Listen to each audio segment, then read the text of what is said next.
Captain, we have them. We've established Transporter Lock, the Star Trek Discovery podcast. Join Ken and Sabriel each week as they explore strange new episodes, seek out new plots and new characters, and boldly go where no podcast has gone before.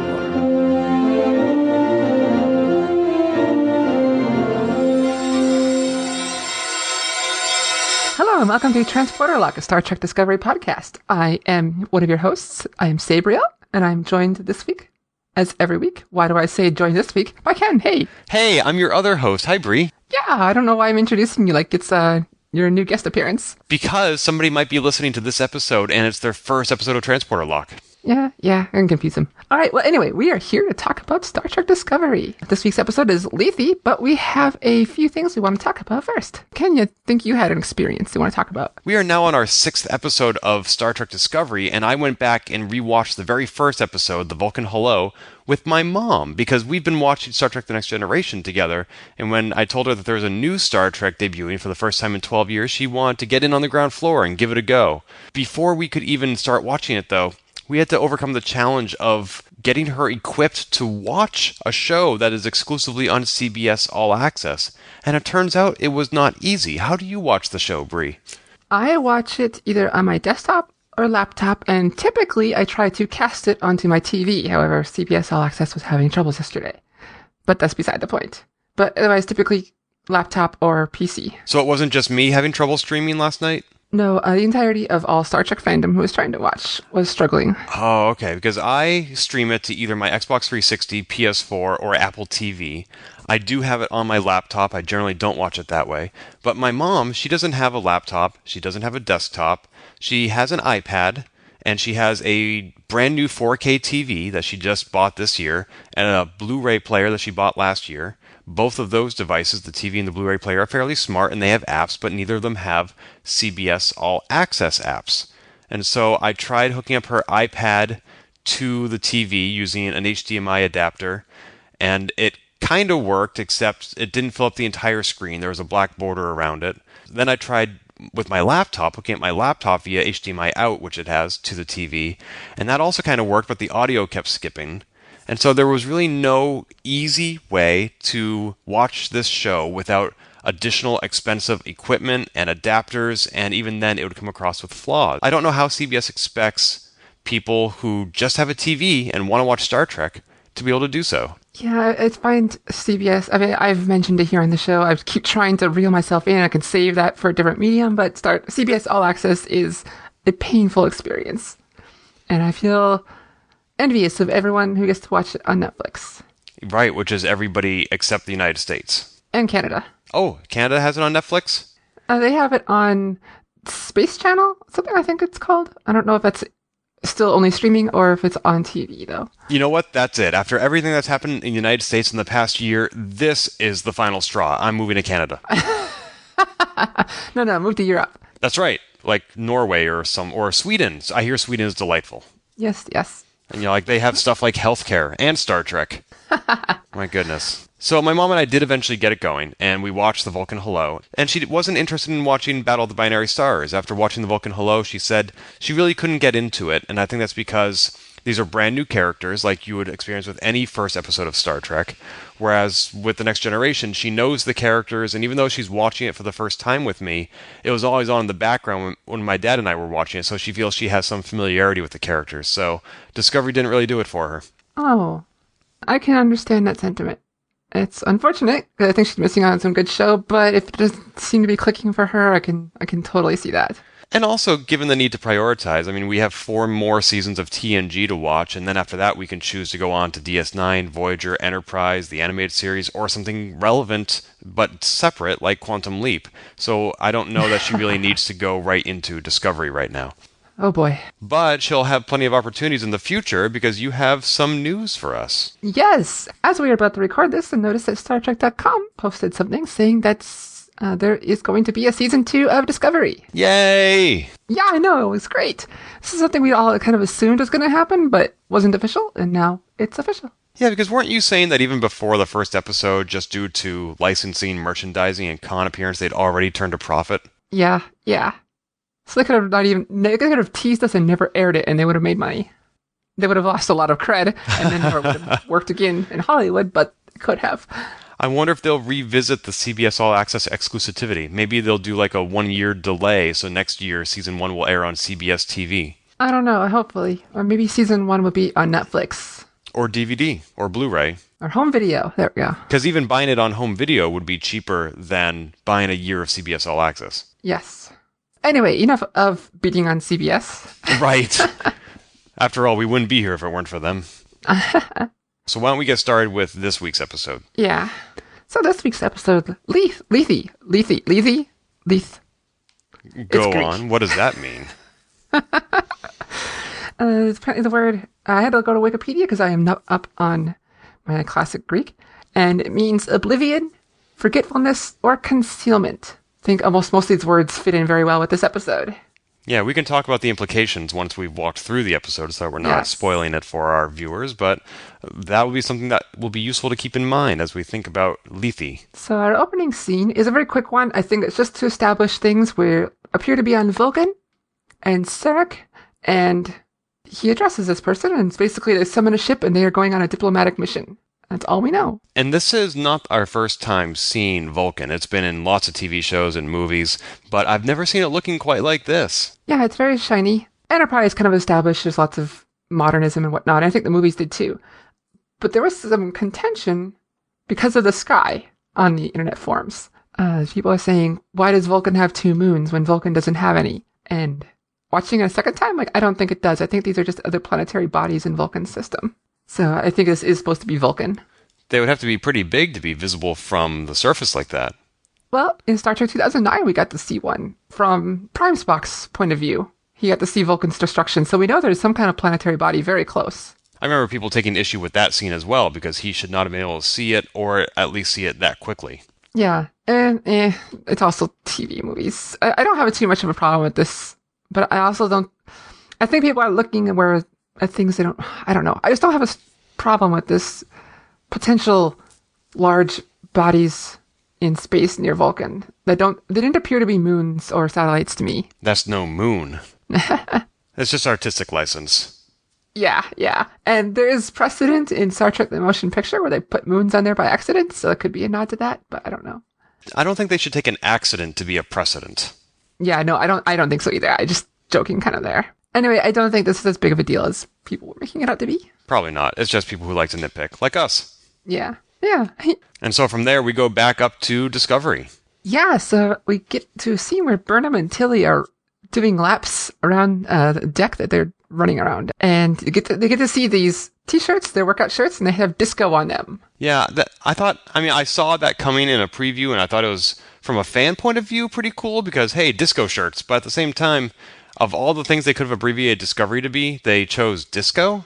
If I recall correctly, it's also on the sides of the shuttlecraft. Oh, okay. Disco. So does that mean that every Starfleet ship has its own T-shirt? Maybe. We just don't see it. Because people don't normally run in the halls. I don't know. I just... Only on Enterprise. I guess this is some sort of a team-building exercise where everybody gets to wear the same branded T-shirts. I hope they don't have to pay for it. I know, we would have to pay up an arm and a leg if we want to buy one. I know, right? Not just if we wanted a disco shirt, but if my company said, all right, from now on, we're all going to wear the same T-shirts. They're $19.95 each. They'll be taken out of your next paycheck. That's not exactly a good team builder. But anyway, this scene is Burnham in her mind helping Tilly train on her path from cadet to captain. Burnham is like, you need to work on your physicality. I love this sign, this moment here, because Tilly's like, well, I make up for it in intelligence and personality. And she does this little toss with her hair, which I thought was adorable. And Burnham says, personality doesn't count. They don't care about personality. Everybody competing to be a captain is smart, so you have to make a difference somewhere else. Yes, and that becomes important later. But this scene also gets a little nod to Star Trek elsewise. And we get, she references Constitution-class ships like the Enterprise. She's trying to tell Tilly that she should work for that. Yeah, that part of the path to the captain's seat is getting a transfer to the Enterprise or a ship like it. Yeah, so that was a fun little nod. I think every Star Trek fan was like, oh, there it is! Do we know of any other Constitution-class starships in Star Trek's history, especially at this point in the show's timeline? We do. We saw a few of them even on TOS. There was the Defiant. There was Decker's ship. I'm drawing a blank on what it was. The one that was eaten by the Planet Eater. The big paper mache creature in space. But yeah, most of the ships that the Enterprise came across that were Federation were Constitution class. Oh, okay.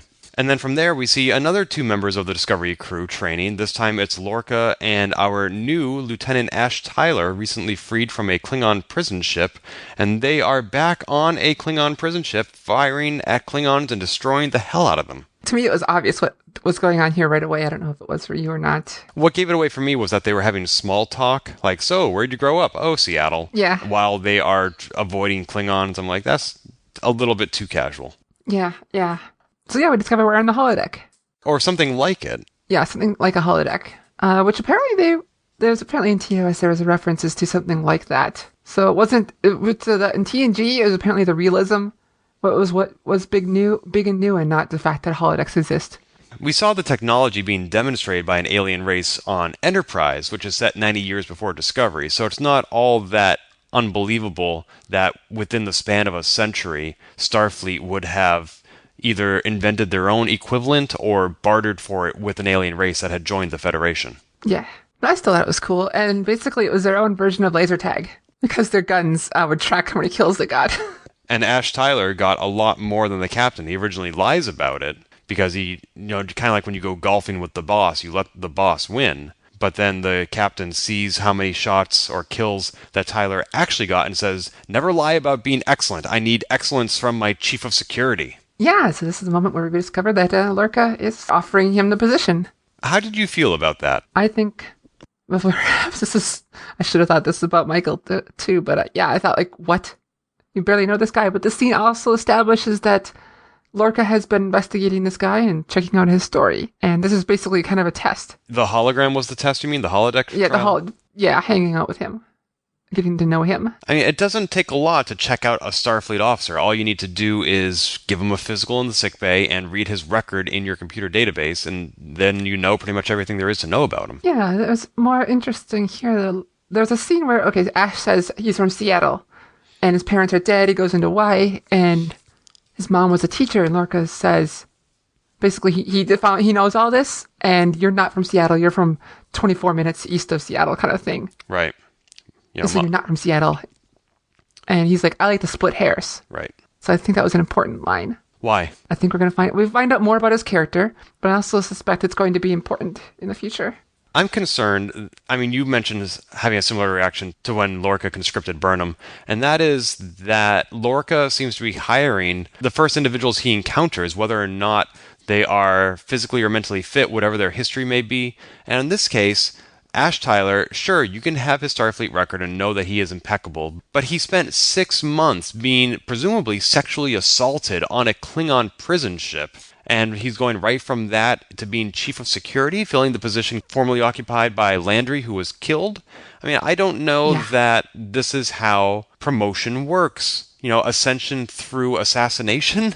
I mean, I think there should be somebody who was working in security on Discovery who should be ready to get into that position. You just need an allusion to something that I don't know if you realize you just did. Oh, I'm quite aware. So yeah, but with Michael, he had a plan for that, and he set it up so she would be joining him. He's just a dude that was rescued and probably has some trauma or PTSD of some kind. And all of a sudden, like, hey, you want to be chief of security? And the guy's like, yeah, I like to kill Klingons, man. Lorca's like, good, because you fight like a Klingon. And I think that was a little...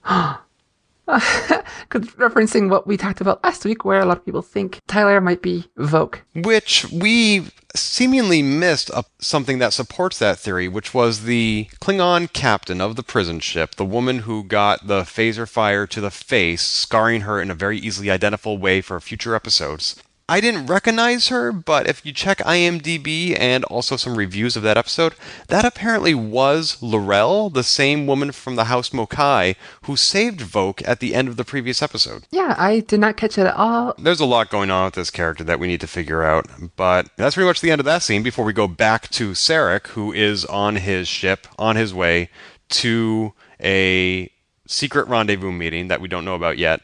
His Vulcan travel companion injects himself with this glowy red stuff that causes his whole body to become highly volatile. And he basically says that I know the nature of this mission, and you are trying to consort with non-Vulcans. You're trying to pollute and dilute the purity of our logic, and we will not stand for that. Yeah, we see another group of Vulcan fanatics, something we saw on Enterprise. And also on one episode of DS9, there was a Vulcan who was going around assassinating people, and he said it was the only logical conclusion to the trauma he had suffered. Yeah. It's not something new here, but I didn't expect it, I suppose. Because that stuff that he injected himself with is much like in Iron Man 2. The extremist, yes. Yeah, it causes his whole body to explode. He becomes the bomber. And so his body explodes because he, unlike most Vulcans, he doesn't believe in infinite diversity in infinite combinations. He thinks Vulcans should remain pure and true, which is very illogical, as is killing yourself, because Vulcans are supposed to be pacifists. They're not supposed to kill. I mean, that's why all Vulcans are vegetarian.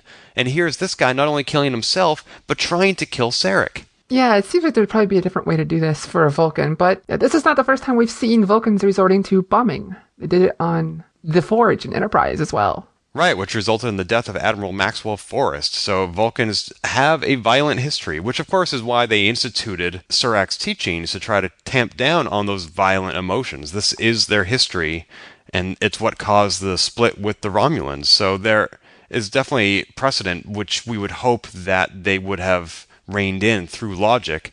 Apparently there is some recidivism within the Vulcan culture. Yes. And so Sarek tries to beam the man out, is only partially successful before it blows up and injures Sarek, and he's knocked out. Wait, I'm sorry, he tries to do what now? He was trying to beam the Vulcan bomber out. I thought he was trying to erect a shield between himself and the bomber. I saw the glowy transporter effect was around him. Have we seen Vulcan transporters on Discovery yet? No, but it looked like Federation transporter tech. How could Sarek survive the bomb if he wasn't successful in transporting it off the ship? Space?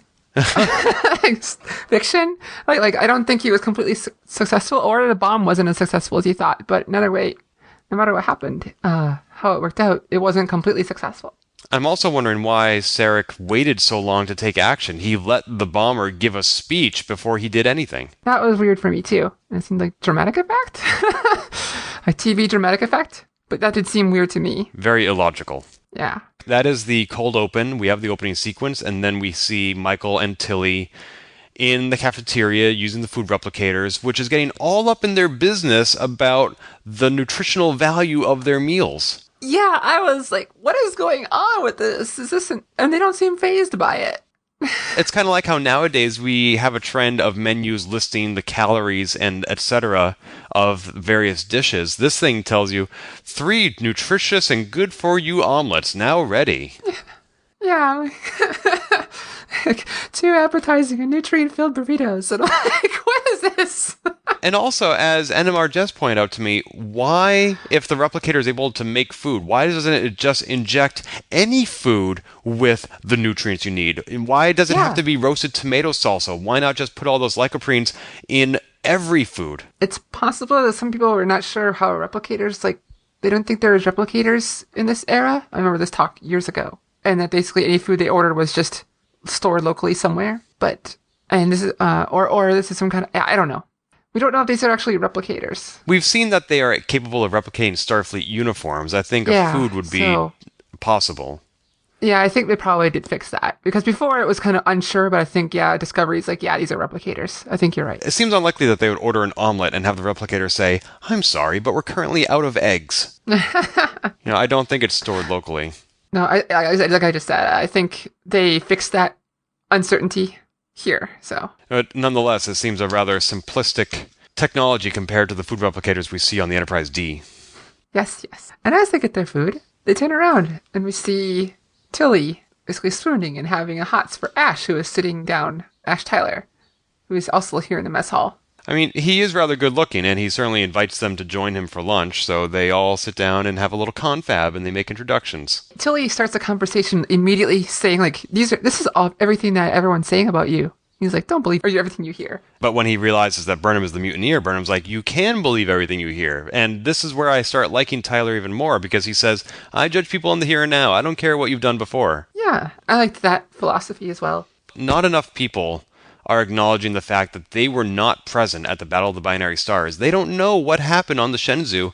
They don't know the circumstances that forced Burnham to do this. She's not just some Starfleet officer who decided to throw away a 7-year career. She had reasons for what she did. Mm-hmm, mm-hmm. And so I appreciate that Tyler recognizes that, context is for kings. There's a quick little scene where they're doing the introductions, and this time it's Michael being kind of the awkward one as she's studying Tyler, and you see Tilly kick Burnham under the table. Yeah, it's quite the role reversal. Usually Sylvia is the one who needs some coaching. Yes, I liked that role reversal. The introduction doesn't last very long, because then Burnham has some Vulcan psychic flashback, kind of like she did in the second episode, and she collapses in a fit, and she was in Sarek's mind, reliving the day when she got rejected from the Vulcan Science Academy, when Sarek informed her, I'm sorry, but you didn't make the cut despite all your great tests and your scores, etc., you are not welcome here. And is this the first time in Discovery that we have seen Sarek's wife, Amanda? Yes. Great. So we have yet another actor playing Amanda for this is like the second or third time we've seen this character in Star Trek. It's more recently of Winona Ryder in the 2009 movie. I really liked this scene because at one point it stops being just a flashback, and the Sarek of 7 years ago, who's delivering this news, suddenly turns to the embodiment of the modern Burnham, who's been observing this scene, and he turns to her, and he can see her, and says, what are you doing here? This is my mind, get out. And he does like a Hadoken and into her abdomen, and pushes her out of his head, and she wakes back up on Discovery. Yeah, she wakes back in sickbay, and I totally had Inception vibes, the movie Inception. Have you seen this? Oh, I have seen Inception, and I hated it, so please don't make that reference. Wow. You were the first person I've ever heard say that. But anyway. Me too. I know. It's so lonely over here. The idea was once the person realizes you're there, they start doing things and pushing you out. And that's what happened here, too. It was interesting, though, because Burnham didn't ask to be in Sarek's mind. It's almost like she was pulled in and then pushed out. And she's like, coming or going, Sarek? Make up your mind. Yeah. She's like, I didn't choose this. You did it. Right. So she wakes up back in sickbay, and that's where we learn that she has the psychic connection that goes both ways. I mean, we knew that, but now she shares it with her crew. Burnham says that there is a precedent within her own lifetime of Vulcan bombings. We saw in one of the first 2 episodes a flashback of her in the Vulcan Learning Center, and there was a terrorist attack, and we thought it was Klingons. I thought it was odd that Klingons would target her specifically twice in her lifetime. They killed her parents, and then they'd bomb her learning center. This is where we found out the second bombing was the act of Vulcan terrorists. They didn't want a human studying there, and so they tried to kill her, again, to keep the Vulcan culture pure. Yeah, they even killed innocents or attacked with innocents there, bombed the building. So they really, really have a problem with this. Yes, it's very illogical. I mean, we see kind of stuff like that in real life too, so That's true. Unfortunate. So what you're saying is that Discovery is no escape from real life. It's just the same problems we've always had put into a different context, which on one hand is a lack of escapism. On the other hand, it's exactly what Gene Roddenberry wanted, was to use this sci-fi lens to examine modern-day political issues. Yep, with the Russian Klingons and everything. So I wonder how many people will get the metaphor of what's happening here, or if one was even intended, as opposed to it just being, oh, this is something that happens in real life, we can use that in our character's backstory. Like the Suliban. No, Enterprise was a little bit too heavy-handed with that. Well, even the name, they didn't try that. They named the Suliban first, and then the World Trade Center happened. That's right, because 9/11 happened of like a week before Enterprise debuted. Yeah. It wasn't until season 3 that they said, oh, let's do an entire season that's just like 9/11. Great. But back to sickbay. Michael describes how her relationship with Sarek, and that he believed that she could serve as humanity's potential, like this showing the Vulcans what humans are capable of. Until he had this great moment of insight where she says, how could he put that kind of pressure on a child? And there's a moment of silence. It's yeah, this was a he had a lot of hope right here, and he was putting a lot on the line. I'm surprised that Sarek would do that because he already had a son who was half human, half Vulcan. It seems like there was already plenty of potential to bridge that gap without putting all the onus on Michael, who had already lost her own parents. My God. Like, Vulcans don't seem to have much in the way of caring for PTSD and trauma, other than just hide it away. Well, they don't have much empathy either. Yeah. Because empathy is a human emotion. Or at least they don't share their empathy. It's not logical. So that scene ends with Lorca going to his ready room and meeting via hologram with a Vulcan, was it captain or admiral? It was an admiral. Okay, so it's a Vulcan admiral in Starfleet who can confirm everything Michael has just said, which is that Sarek was on his way to a secret meeting with 2 Klingon houses that have been rejected by Kol's war, Kol being the Klingon general who overthrew Voq to lead this war. And so it's not all 24 houses are united, at least 2 of them are being excluded. And so these Klingon house leaders hope that they can undermine Kol's efforts by meeting with the Vulcans behind Starfleet's back to basically clean up Starfleet's mess. Yeah. We actually saw this Vulcan last week on Starbase. Oh, he was one of the 3 admirals who was meeting with Lorca about Discovery? Yep. Oh, okay. I guess there are only so many admirals because we keep seeing the same ones over and over. Maybe this sector, or maybe this is the small group that are overseeing Discovery. Maybe. It's like a focus group. Yeah, exactly. So they're having this conversation. Lorca chimes in saying, Klingons don't normally send party invitations. And he has this look like something is up. Something is up? What is up? Like, he doesn't know. Something is, he just thinks something is fishy about this. Huh. Because Klingons aren't normally the ones to go this route. And he has this, like, moment of his eyes. I was watching that the second viewing. Like, they're like, huh. Oh, I didn't pick up on that. Interesting. Yeah. And the Vulcans, our Vulcan admiral here, he says that the Vulcans are also suspicious, but they chose Sarek to vet things. Or Sarek has been chosen to vet things. Okay. And because he demonstrates a unique ability to forge relationships with races who do not follow logic-based ideology. Like humans. Well, that too, but I had a problem with this line, and I think this dude is in on it. It being what we'll talk about in a minute. Oh, okay. You just see conspiracies everywhere, don't you, Bree? I do. But basically, he's describing everyone who's not a Vulcan. People who do not follow logic-based ideology. It's true. So Lorca basically says, well, we're going to mount a rescue mission, even though that is not what we're being assigned to do. We're going to do it on our own anyway. Yeah, and basically, he doesn't do he almost did you're breaking up. Oh, we can't hear you. And then hangs up on him. Sorry, we're going into a tunnel. Going into a wormhole. Losing reception. So Lorca goes to the bridge, and I think I haven't been keeping track, but based on people who have, I think this is the first time we see Lorca actually sit in the captain's chair. He did earlier, I think. I mean, he's very often standing and yelling at people. Yeah. So maybe he has sat, and like I said, I'm not keeping track, but we definitely see him sit in this episode. Yes. This is a very quick scene but there's something here that it immediately implied something. And the scene opens with Discovery using the mushroom drive to appear somewhere.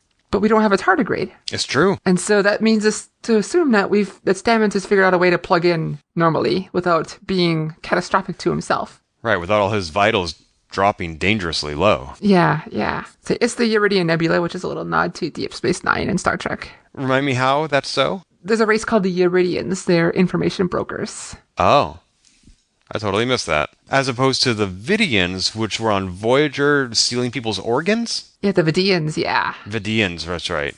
Yeah, but that's an entirely different quadrant. Right. This is where they realize that due to the nebula's radioactive interference, they can't scan for Sarek, and it would take months of probes scanning the nebula to find him, and of course they don't have months. So Burnham realizes that she can use her own psychic connection to try to talk to Sarek and have him help them find him. Yeah, there's actually, this is like a quick 1.5 minute scene between the bridge and incoming engineering here. It's just a quick bit of, let's shove something in here to put a reason why to shove these people on a shuttlecraft in a minute. Like, there's not much here on the bridge going on other than this way to science things out. Right, but what happens in engineering I thought was interesting. We quickly cut down to engineering where we're sciencing the heck out of things again. And Burnham says she wants to basically use her connection to Sarek to find him. Stamets is like, groovy. And Stamets is like that throughout the entire scene, where he's just using very colloquial language, and he's not being rude, he's just being very easily impressed, very laid back, using automatopoeia, and he just seems like somebody who just took a hit from a bong. Yep, exactly. We get down here, and even the captain comments that, like, you're kind of flying high here. Exactly. And since, as you pointed out, Stamets is the one who powered the mushroom jump that happened just moments ago, he's probably coming down from something. I think so. He's like, once you get past getting stabbed by needles, it's pretty great. Yeah. He calls this idea of Burnham's Seric vision.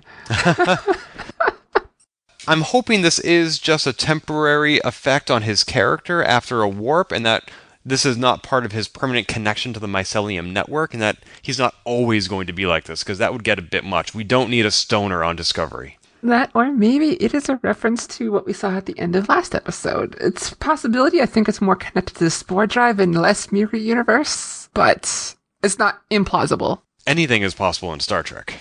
Yeah, it's also true. Once they figure out that Burnham is going to basically boost her psychic connection to Sarek and go into the nebula to try to find him and talk to him psychically, Lorca and Ash and Tilly and Burnham are all getting the shuttle ready.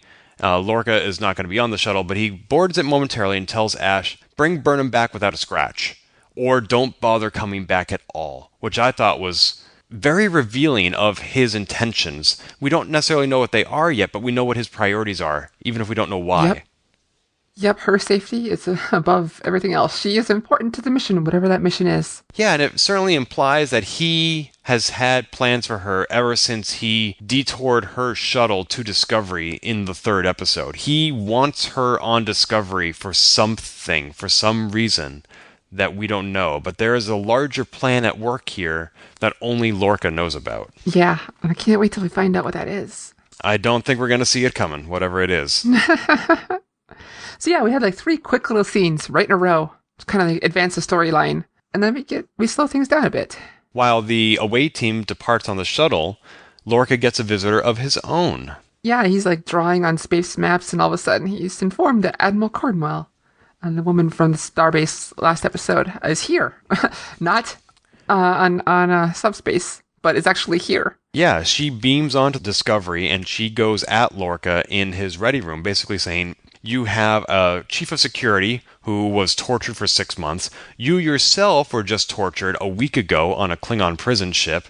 You conscripted Burnham, who's a mutineer, and you have an engineer who engaged in eugenics. Yeah, that seems like quite a disaster waiting to happen, doesn't it? I mean, I know that they're at war, and he has some liberty to run his war the way he wants to, but she's really making it clear that he is pushing the limit of how much Starfleet will bend in order to win this war. Yeah, I like his line, like, rules are for admirals.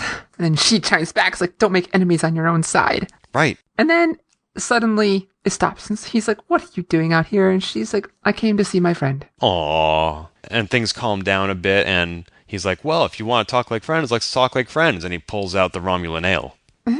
Actually, it was not ale, it was vodka. Was it vodka? How do you know? Yeah, I'll tell you why we know in a moment when we get back to his quarters. Okay. But then we cut to Sarek's mind. After in the nebula, and we cut into Sarek's mind again. Yeah, that nebula. I've never seen a nebula like that on Star Trek. It is lit up like a Christmas tree. It is. Usually it's this big wispy thing, and here it's just like color, psychedelic, probably too many mushrooms experience. This is what Stamets now sees always. But oh dear, that would explain a lot. We see a metal device attached to Burnham's face, making 3 points of connection right where a Vulcan mind meld would. And she says to Tilly, whatever happens, don't pull me out. She goes under, goes back into Sarek's mind. Michael goes into Sarek's mind, and they engage basically like, I don't know my martial arts, so I'm just going to say kung fu. It's like a Vulcan hand-to-hand combat. And it's Vulcans had their own martial arts. And it looks awesome, and I love the battle that they get into. Yeah, it was a cool little battle. It was just like, they're like, no, listen to me. No, listen to me. And right in the middle of the battle, Ash Tyler says, I outrank you, Tilly. I don't care what Burnham said. She's not doing well. Pull her out of the psychic connection. Yeah, he pulls rank on her, and she's like, oh, fine. This jump into Sarek's mind actually goes back just a few minutes before the first one did. And there's a scene here where Amanda gives Michael a copy of Alice in Wonderland that we saw. That's And right. She gives some motherly advice, saying, basically, you'll go far, but never forget you're human and nurture that side as well. At this point, Amanda thinks that she's going to be getting into the Vulcan Expeditionary Force. Right, because all her test results suggest that she should. Yeah. But unfortunately, it's not to happen, because then that's when Sarek comes back and repeats the scene we saw before. And this time, Burnham calls him out and says, "Hey, I'm in your mind.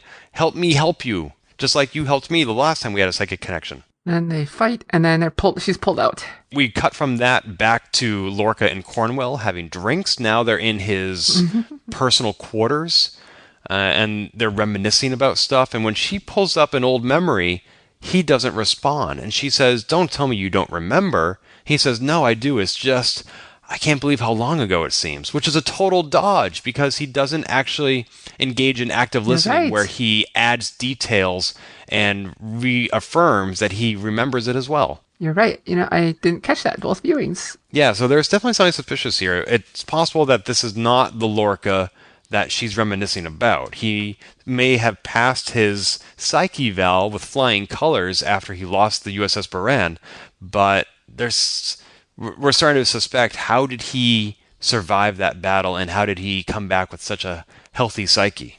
Yeah, that would be impossible virtually impossible to come back from. He's had a very traumatic moment. His friend seems to be coming to check in on him. But as we've seen, Starfleet, in the run of Discovery, has a history of putting people back in the line of fire far too fast. They've done it with Lorca, Tyler, Burnham. Everybody is just getting hit left and right, and they're expected to keep doing their job. Yeah, this is war that happened in real life too. And that was the problem with out in the Middle East, our Iraq problems, and the stuff that we did, and Afghanistan too. Keeping people in there too long or too often. So it's another trait that we're borrowing from real life to put in the story. How entertaining. Yeah, I know, right? But to lighten things up a bit, the reason I knew it was vodka that they're drinking and not Romulan ale is because she makes a comment, Admiral Cornwell makes a comment straight from the motherland. And to me, that was a little, well, maybe not as wrong, but a little reference to Chekhov, who was always talking about Russia. Yeah, but according to Chekhov, Russians invented everything. Oh, but Russia, no, they call, yeah, that's too. But straight from the motherland and vodka. I mean, unless they're talking about, very rarely do you hear motherland referencing anything else. I guess that's true. I had taken it to be just colloquially referring to their homeland, that being Earth. To that point, it would definitely not be Romulan ale then. Yeah. Unless Cornwell's a secret Romulan. Maybe. I knew it. And they talk about their past, and in the background, soft music is playing. And we did also discover at this point, Cornwell used to be a psychologist or a psychiatrist, because he mentioned something like, "I didn't realize you're practicing again." And not only that, but they used to be more than just friends. Well, or friends with benefits, because whatever happens, they're like, let's just put this down. And he puts his hand on her knee, and then as she puts her badge down, it cuts away. She is signing off from work and ready to engage in some play. Sheesh. So then we go back to the shuttlecraft. Burnham is recently pulled out of her second intrusion into Sarek's mind, and she is so depressed because both times she's gone in, Sarek has been obsessed with what she perceives as her greatest failure, to get into the Vulcan Science Academy, which we've been wondering ever since the second episode, why didn't she go in? Because she had said it was always her intention, and instead she joined Starfleet. Now we know that she was rejected, and that is Sarek's dying thought. How can she save him when she is simultaneously discovering that she is his biggest disappointment, which she's kind of known for the last 7 years anyway? Yeah, but she's having this down and out moment, and Tyler basically is like, that doesn't make any sense. When I bet on my deathbed, and there's no logic in thinking of who's failed you. You don't think that when you're dying. You think about who you love and what you wish you had done differently. And what does he wish she'd done differently? And she uses this. It's also similar in a way to the TNG episode Dark Page, where Deanna Troi goes into Lwaxana Troi's mind to try to get her to reveal a secret. I forgot about that entirely. So did I. NMR Jess reminded me. So remind us what happened there. In the TNG episode Dark Page, Lwaxana Troi her mental and emotional health is rapidly depleting, and she won't explain why. So Deanna goes into her mind as she's unconscious to try to talk to her and to reveal the secret that it turns out Loxana Troy had years ago had another daughter who had passed away, and Loxana felt responsible for it. And it was only after sharing that grief that she was able to heal from it, something that she'd always kept from her other daughter, Deanna. Yeah, wow, that's very fitting to hear then. Yeah. So for the third and final time, she goes into Sarek's mind and engages in physical fisticuffs, but this time she's not insistent solely on saving him and getting him to activate the transponder on his Vulcan ship. Now she's going in with the knowledge that she's armed with from Ash Tyler that he's probably hiding something. And so she says, I want to help you. I want you to have faith in me like you used to, implying that Sarek lost faith in her when she was not accepted to the Vulcan Science Academy. And he argues this point. He says, I never lost faith in you, and I will show you what I've been hiding. And he rewinds his memory a few minutes further than before, and now we get to see the whole scene play out in context, where Sarek is talking to the head of the Vulcan Science Academy, or at least the admissions office. And this is where we finally find out what happened that day. Yeah, this moment has implications throughout all of some Star Trek history that I didn't catch right away. Basically the admin says, you're messing around with these humans. This is ridiculous. You're causing strife. And we'll let you have, what does he say? We'll let you have, basically he gives Sarek a choice of which of his not quite Vulcan children will be allowed into the Vulcan science or the Vulcan Expeditionary Force. Right, there's Spock, who's half human, and there's Michael, who's all human. Both are being raised in the Vulcan tradition, but the Academy cannot stand to have their Vulcan-only institution diluted by more than one person.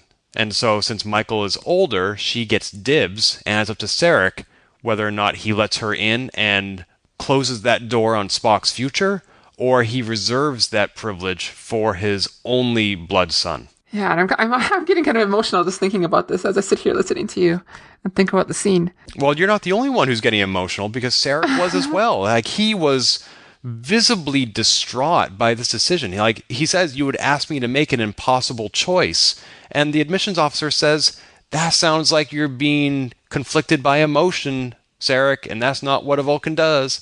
He just uses everything he can against Sarek, and it's so many low blows in a row. And oh my god, Vulcans are so freaking racist.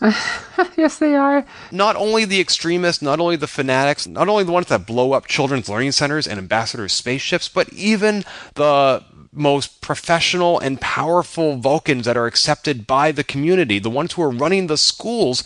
Oh my god, they're racist. Racist as all heck. Yeah. It's disappointing. They seem to hold on to this for quite a while. For so long, Vulcans were, in a way, at least for me, the ideal in the future of Star Trek. I mean, I didn't admire their lack of emotion, but I admired how precise and logical they were. Because logic is something that our society could stand to have a little bit more of. And now I don't look at Vulcans the same way anymore. I see that their logic is incredibly flawed by emotions that they're not even willing to admit to themselves. Yep, they don't allow themselves, and it hurts them. Right, but I mean, they have these negative emotions. To think that racism is logical is illogical. Racism is fueled by emotion and illogic. And for a Vulcan to not be able to see that is incredibly disappointing. Yeah, it's also only been 100 years since the huge reformation of the Xerox teachings coming back on Enterprise. So it hasn't been all that long in Vulcan time. Right, because that's not... I mean, you can have a generation who is still around after all that time. This admissions officer might have known Admiral Archer back when he was captain of the original Enterprise. I think it's enough time for a Vulcan to meditate and internalize these teachings. You can make some major decisions about yourself in 90 years. I sure as hope so. Ugh. And so that is what happened, which was not that Burnham was rejected from the Science Academy. It was that Sarek decided to let her be rejected in favor of Spock having a shot at it later in his life. Yeah, that was the implication. I'll get into the implications of that in a bit. Yeah. Then he comes back and lies and saying she was rejected. because she says, because you didn't tell me, you made me feel like I had failed you. And do you have any idea what you did to me? And he says, now I do. Yeah, he says, I failed you. And he says, for that, I have so much. And Michael says, shame. And he says, yes. He's not the one who says it. This is exactly like a scene that she had with Saru a few episodes ago, where she was trying to apologize and he fills in the missing word that she couldn't apologize. She couldn't say sorry. So she is just somebody who completes people's sentences for them? No. She completed Sarek's here, but Saru completed Michael's a few weeks ago. Basically, she's more like Sarek than she realizes, I think. Yeah, that's something she inherited from her foster dad. Yeah. And so I thought that was just a very important moment of writing that it's easy to miss. Interesting. And then we go back to the Discovery to have another close encounter among two individuals. We see Cornwell and Lorca in bed. Lorca's asleep, and Cornwell is examining the strange scars on his back. I don't know if those were there the last time she saw him naked, but she starts to trace it, and he flips the F out. He immediately wakes up, pounces on top of her, puts one hand around her throat as if to crush her windpipe, and another hand suddenly has a phaser in it, primed to kill, and pointed at her head. Yeah, this one was tough for me because I dated someone who had PTSD, and it never occurred that she never did have that reaction with me, but I could see like, oh my god, this could have happened to me. That was kind of hard. Wow, I'm sorry, I didn't expect that to hit close to home.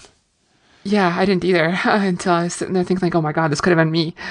So that hit me hard, and I could see why she was having. That hit me hard. And I could see why she had the reaction she did, even besides just having a phaser shoved in her face. Someone you care about having that reaction to you, or possibly having that reaction to you, is hard. Yeah, and on one hand, I can appreciate how hard it was. I was hoping she would be somewhat empathetic, given that he was just tortured a week ago and that he had lost his ship a few months ago. But she is instead rightly freaked out, and she jumps out of bed and says, "You sleep with a phaser and you tell me nothing is wrong?" And she's like, "No, I don't know how you passed your psych evals except that you lied, and I'm going to make sure that you lose this ship because you are not fit to be captain until you get some help." Yeah.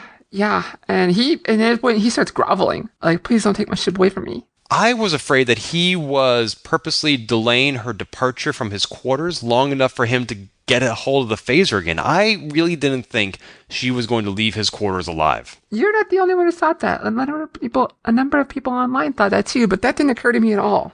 Granted, firing an energy weapon on a starship would likely be detected, and having a dead admiral's body in your quarters is not the best thing, but I wouldn't put it past him to have a Klingon disruptor that would just, leave no trace. I don't think that's his style. At least when it comes to someone he knows. Well, you pointed out in the previous episode that he knows his way around a Klingon shuttlecraft, so maybe he knows other things about Klingons, maybe he has some of their weapons. And as for how he would treat somebody he knows, given that he was dodgy about her recollections of their time spent together, it's possible he doesn't know her.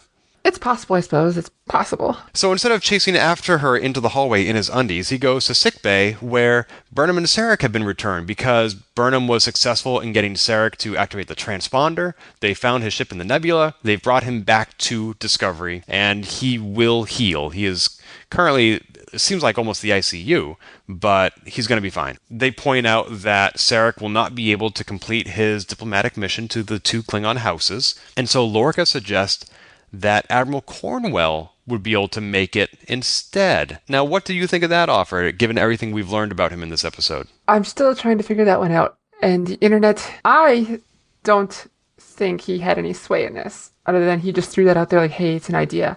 Hey, it's out there because we're not that far from where they were supposed to meet now. And the internet thinks he told her to go do this. For reasons. I don't think so because she's an admiral and he's a captain. I think Starfleet would have been the ones who said, Cornwell, we want you to go.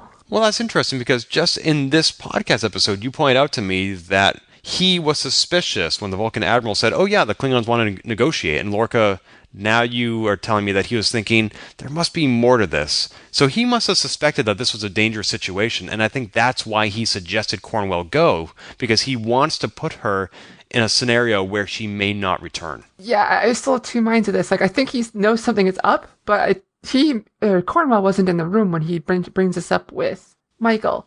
And people were saying, well, he's the one who sent her, or he's the one who sent Cornwell on this mission. But he's a captain, and I don't think she would be listening to him right now after what he just pulled. So I think he may have suggested it to someone, and they brought it to Cornwell. We just don't. I don't think it was him directly telling Cornwell, go do this, because I don't think that would have fit. Well, no, he doesn't have the authority to do that, but I think he could have. Yeah. I think he could have planted the idea in her head. Yeah. If she would have listened, like in that state, like if I were her, I would not talk to him at all until duty required. But I think that she would be able to say to herself, even though Lorca is a crazy son of a gun, I also don't see an alternative. I think I need to go, regardless of whose idea it was. That I agree with. So that's not Lorca's only idea while he's in sickbay. He also turns to Burnham and says, you are doing exemplary work, you should be proud of yourself, and if you want it, there is a science position for you on my bridge, and don't even think about saying no. And she immediately says yes. He wants her on the bridge, which is something that it seems to be he might be working for. He might have been like realizing the crew would have trouble with it at the start, and he shoved her down into engineering or whatever, and all of a sudden now he's like, okay, after a few weeks, you proved yourself, you're amazing, I want you on the bridge. I think there's a reason he wants her there. And we know that Lorca does not consult with Saru because he is probably not going to be happy with this. No, he's not. And Burnham even says, it's an honor to be serving under a captain like you, Lorca. Yeah. Which surprised me because Burnham seems very discerning to me. She seems like somebody who can see through other people's crap. And Lorca, he has something going on. And the fact that he has been able to pull the wool over Burnham's eyes, of all people, disappoints me. Yeah, or maybe there is nothing malicious behind him. And we're all just sensing things because we want to. That would be nice, but I don't think that's what's true. happening. Yeah. No. I think that's very low possibility. Once Lorca leaves, Burnham is now alone and able to confront Sarek, which is a difficult encounter. Yeah, they have this father-daughter moment, or basically he pretends he doesn't remember anything about what happened. But she's like, I know you do. So quit with this charade. So we have this father-daughter moment where she's like, do you want to talk about what happened in that mind meld? And he's like, I don't remember what happened in the mind meld. And she's basically has this like, fine, Dad, we'll talk about this later. Because he's being stubborn and doesn't want to talk about it, his feelings. And she wants to. And he pretends he knows nothing, and she knows he's lying. And he's like, well, she's like, I want to have this family moment. He's like, well, technically we're not related, so we don't have to have the family moment. And she's like, she walks away saying, we'll have this conversation someday, Father. And she walks out. Yeah, and it's disappointing that this revelation that they shared in Sarek's mind has not brought them closer. In a way, she is very bitter that she's been lied to for so long. And it's sort of the opposite of what we saw happen in the TNG episode Dark Page, where Deanna never suspected that anything like this had happened, that Lwaxana was carrying a secret. And once Lwaxana shared that secret, it brought the two even closer together because they were able to grieve together. And here, we don't see that healing, at least not so immediately as it happened in TNG. Yeah, Vulcan stubbornness. And that is something that Burnham definitely learned in her time on Vulcan, is how to be stubborn. That's for sure. Yeah. So then we see Cornwell has accepted the idea that she has to negotiate in Sarek's place. She goes to board a shuttlecraft and she says, once I get this mission behind me, I'm going to make sure that you get the help you need, Lorca, and that you'll get your captain's chair back after you get the help you need. Did you expect this scene to end like the DS9 episode In the Pale Moonlight? Oh, I hadn't thought of that. I hadn't thought of that at all. I really thought that Lorca had done something to her shuttlecraft, that he had sabotaged it and that she would not make it to that negotiation. Well, if he would have yelled, it's a fake! It's a snake! It's a cake! It's a Jake! Ken will leave a link to this in the show notes about what weird video we're talking about. Because otherwise, none of that makes any sense. No. But anyway, I didn't think he sabotaged the shuttlecraft. Yeah, that would have been easy to trace, I think. It's not like it's a Romulan ship, and it's not like there are Klingon insurgents on Discovery. Or is there? Oh no, that's right. She says that to him, like, I'm going to basically help you get the help you need when I get back. And she walks away. He has this look in his eye. He always has a stern look, but something about this, I don't know, it just felt different to me. And maybe I was just looking for things. But almost, to me, I wrote down in my notes, like, does he know what's about to happen? Or is he worried about what's going to happen when she gets back? And I couldn't tell. You think he was sad about something? He was either he was sad. Well, he was sad either way. He knows what's going to happen to Cornwell, or he's sad that he's going to lose his ship when she gets back. I don't know which. Sort of a lose-lose. Yeah, and he says this line, and I was going to look it up, and I didn't not. He tells the Admiral, "May fortune favor the bold, Admiral." So I wonder if he said that for a reason, but I don't know what that would mean. Right, it's just a Latin proverb that's often used in the military. There's no specific context for it, and it's not the name of an episode to date. Yeah, so why he said it? It'd be funnier if he just said, like, Lethe, Admiral, Lethe. She's like, what? He's like, I don't know. I had to work it in somewhere. So I looked it up on Star Trekipedia. Anyway, yeah, she flies off, and then we cut back to Tilly doing laps. Why don't they have an exercise room? They have a holodeck, but they don't have a gym. You know, I suspect they might, but I hate running on a treadmill with a passion. I run a lot, and any chance to be able to just move with the scenery going past me instead of not moving, I would take it up in a heartbeat. But it seems like it'd be a fairly simple hack to combine a treadmill with a holographic projector so that it looks like you're running around. You think so? Or maybe she didn't have enough holographic time stored up. Maybe that counts as rec time. I don't know. Yeah. So yeah, Burnham stops Tilly during her lap and says, "I give you bad advice. There are many ways to be a captain. Find your own way." And Tilly says, "I have." And she keeps running. Yeah, it was a quick little scene, but just like Tilly's like, "Yeah, I'm good." But more than Tilly's response, I want to know, what do you think prompted Burnham to change her mind? I think it was her whole ordeal with Sarek. Like, basically, she had a path in life. She was supposed to do this, that, and she was trying to give Tilly that same advice. Basically, somewhere in there, she realized that wasn't the right way. You have to do it your own way. Do you think she was at all inspired by Lorca? Because Lorca had said that the reason he mounted this unauthorized rescue mission for Sarek was because he values Burnham. And so I don't know if Burnham is starting to realize there are many ways to be a captain. I'd only ever served under Captain Georgiou, she must have been thinking, and now I'm serving under Captain Lorca, who is a completely different kind of captain. And they're both excellent. And how is it that there are so many different kinds of captains? Yeah, no, it's very possible. Heck, that's the second time we've had that come up then, because Sari was doing it last week. That's right. Yeah, so I think everybody needs to learn that there are multiple ways to run a starship, and just because you've only seen one way doesn't mean it's the way. We have another scene immediately thereafter with Burnham. She's again in the mess hall, again with Ash Tyler, and she is trying to verbalize all the conflicting emotions she's had. It used to be her emotions conflicted with her logic. Now it's her emotions conflicting with her emotions, where she's disappointed in Sarek, but she also has hope that she can repair their relationship, and all these different things. And she's like, what is this that I'm feeling? Which, oh my God, it's such a trite line, because I think everybody in the audience knew exactly what the response was. And Ash Tyler's like, it's being human. And I'm like, oh my God, every Star Trek has a character who's trying to be more or less human, whether it's Spock or Data or Odo or the Doctor or Seven of Nine or Phlox or T'Pol. And in this show, it's Michael Burnham. She's the one who's trying to figure out what it means to be human. And Tyler's like, welcome to the human race. Yep. And at this point, she holds out her hand and basically wants to reintroduce herself. And she's like, hello, I'm Michael Burnham. And he goes, Ash Tyler, we've met. And she says, like, have we? That was supposed to be I think they're totally giving us a bunch of red herrings now. Or possibly giving us a bunch of red herrings. Because that was like, after last week, and everyone's like, I wonder. And this week, it's like so many seemingly obvious references to, like, you fight like a Klingon. Oh, we've met. Like, yeah. It'll be interesting to see where that goes. I kind of wish I wasn't aware of that fan theory, because it'd be fun to get a big reveal later in the season and have to go back and rewatch all these shows with this new perspective. Yeah, it would be, wouldn't it? But you had to ruin it for me, Bree. Thanks. Yep.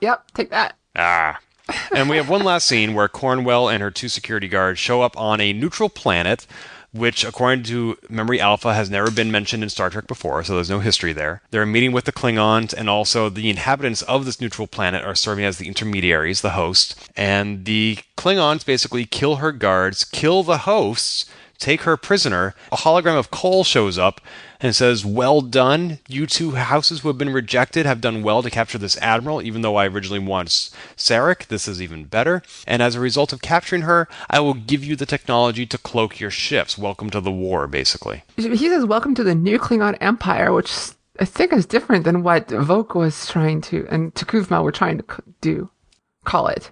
So it almost makes me think that he's starting his secondary thing as well. In addition to the war, he wants his own house or his own empire? Yeah, he's trying to forge the empire how he wants it.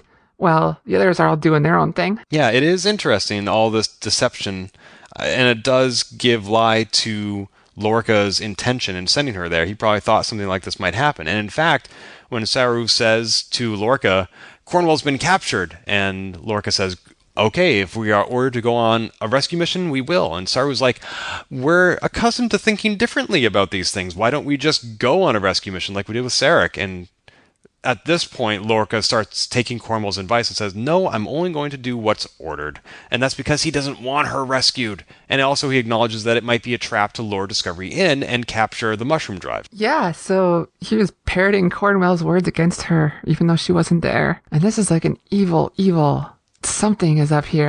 Like, is it evil? Because I think Cornwell would be pleased that he is not mounting a rescue mission. She would probably say, "You can't risk the Discovery." It's very possible, but it's not very Lorca-like to do this. And it's possible he was like, "I'm not going to do it because you're going to take away my ship," or "I'm not going to do it because what we just talked about." So you're saying that Lorca acting more Starfleet-like is evil? For him, yeah. Very interesting. So evil is all relative. Yeah, weird, huh? So acting out of character is evil? For him, yeah. At least in this situation. Possibly evil. I'll have to remember that. Next time I want to be evil, that'll just mean like not recycling a water bottle or something. Yeah. So out of character. So evil. All right. Saru leaves. Lorca closes the door, turns around and looks out the window. We see his reflection again. This one does not move on its own like last week, but the camera pans back and he's got a phaser behind his back. Oh, that's right. I was wondering what was up with that. Do you think he was prepared to kill Saru? I'm wondering. I don't know. Or, yeah, that was one of my things. Like, what is he doing? And also the ending with in a reflection. That's 2 episodes in a row. I can't make any sense of why he would kill Saru.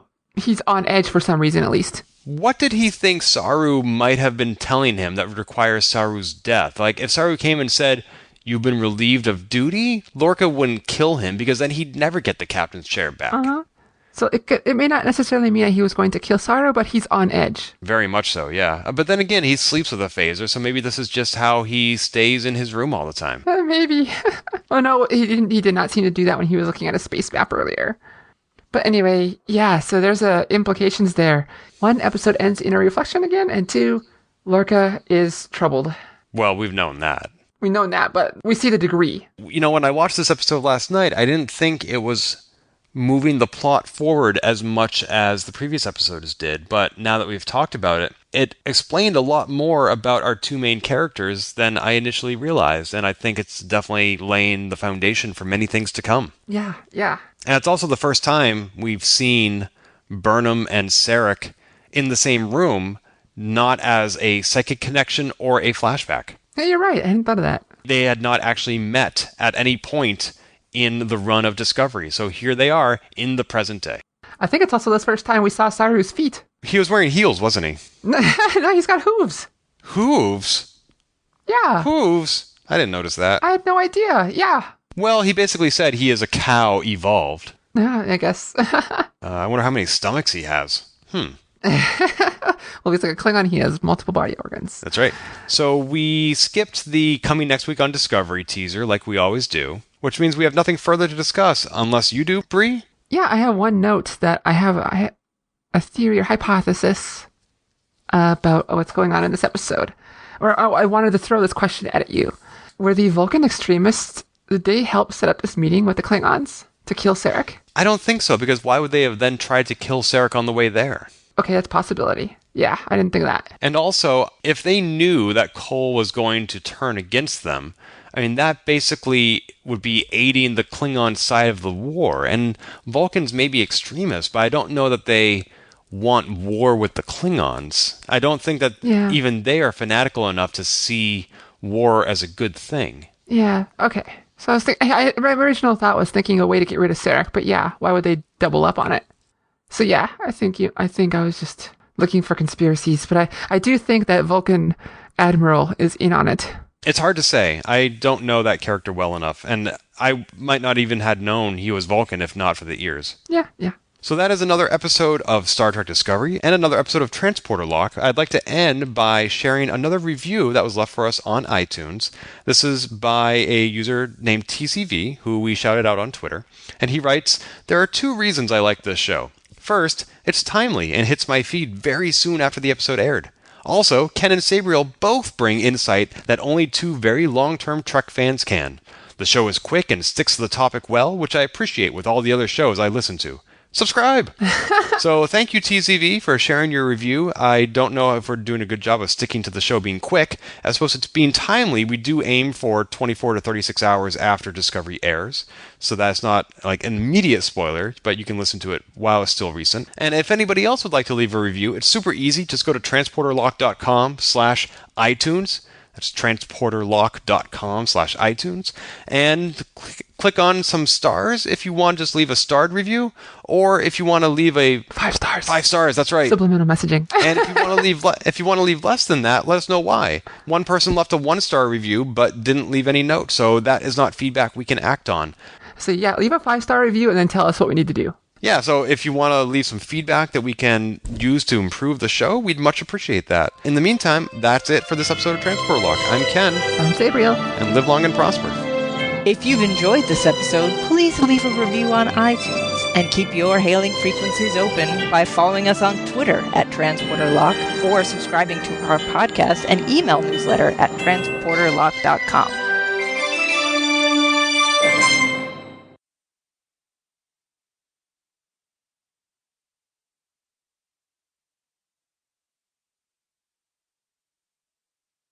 She has this metallic superficial implant on her face that makes 3 connections right where a Klingon mind meld would. She goes back Vulcan mind meld. What's that? Vulcan mind meld. What'd I say? Klingon. Oh. Whoa. Wow. Wow. That seems a lot more intrusive. Well, it's better than Romulan one.